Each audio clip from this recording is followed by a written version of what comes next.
Online shopping apps అయిన Amazon, Flipkart పై central government serious అయింది.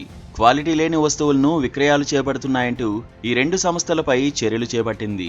భారత ప్రమాణాల సంస్థ తాజాగా అమెజాన్, ఫ్లిప్కార్ట్ వంటి ప్రముఖ ఈ-కామర్స్ వేదికల గోదాములపై దాడులు నిర్వహించి నాణ్యత ప్రమాణాలు లేని ఉత్పత్తులను గుర్తించి స్వాధీనం చేసుకుంది.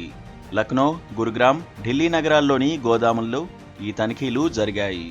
లక్నోలోని అమెజాన్ గిడ్డంగిలో జరిపిన తనిఖీల్లో 215 బొమ్మలు, 24 హ్యాండ్ బ్లెండర్లు BIS ధృవీకరణ లేకుండా విక్రయిస్తున్నట్లు గుర్తించారు.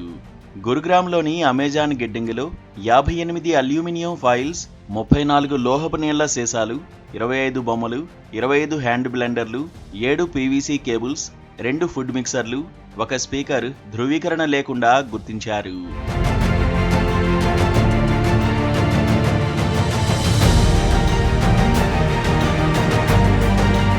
గురుగ్రామ్లోని ఫ్లిప్కార్ట్ గిడ్డంగిలో 534 స్టెయిన్లెస్ స్టీల్ వాటర్ బాటిల్స్, 134 బొమ్మలు, 41 స్పీకర్లు నాణ్యత ప్రమాణాలు లేకుండా ఉన్నట్లు గుర్తించారు.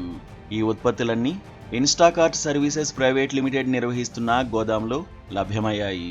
అమెజాన్, ఫ్లిప్కార్ట్లోని ఉల్లంఘనలపై BIS విచారణలో టెక్విజన్ ఇంటర్నేషనల్ ప్రైవేట్ లిమిటెడ్ ద్వారా ఈ ఉత్పత్తులు సరఫరా అవుతున్నట్లు గుర్తించారు. దీంతో ఢిల్లీలోని టెక్విజన్ ఇంటర్నేషనల్కు చెందిన 2 వేరువేరు కేంద్రాలపై BIS దాడులు నిర్వహించింది. ఈ దాడుల్లో ధృవీకరణ లేని సుమారు 7,000 ఎలక్ట్రిక్ వాటర్ హీటర్లు, 4,000 ఎలక్ట్రిక్ ఫుడ్ మిక్సర్లు, 95 ఎలక్ట్రిక్ రూమ్ హీటర్లు, 40 గ్యాస్ స్టవ్లను గుర్తించారు.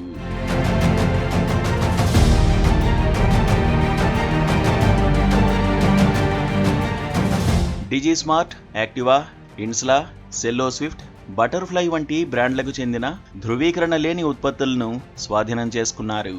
బాధ్యులపై BIS చట్టం 2016 ప్రకారం చర్యలు తీసుకోనున్నారు. టెక్విజన్ ఇంటర్నేషనల్ ప్రైవేట్ లిమిటెడ్పై ఇప్పటికే 2 కేసులు నమోదు చేశారు. ఇతర స్వాధీనం చేసుకున్న వాటికి సంబంధించి మరిన్ని కేసులు నమోదు చేసే ప్రక్రియలో ఉన్నారు. వినియోగదారుల ఉత్పత్తులు భద్రత, నాణ్యత ప్రమాణాలకు అనుగుణంగా ఉన్నాయో లేదో నిర్ధారించడానికి BIS మార్కెట్ నిఘా నిర్వహిస్తోంది. నాణ్యత లేని ఉత్పత్తుల వల్ల కలిగే ప్రమాదాలను దృష్టిలో ఉంచుకొని కేంద్ర ప్రభుత్వం BIS ధృవీకరణను తప్పనిసరి చేసింది.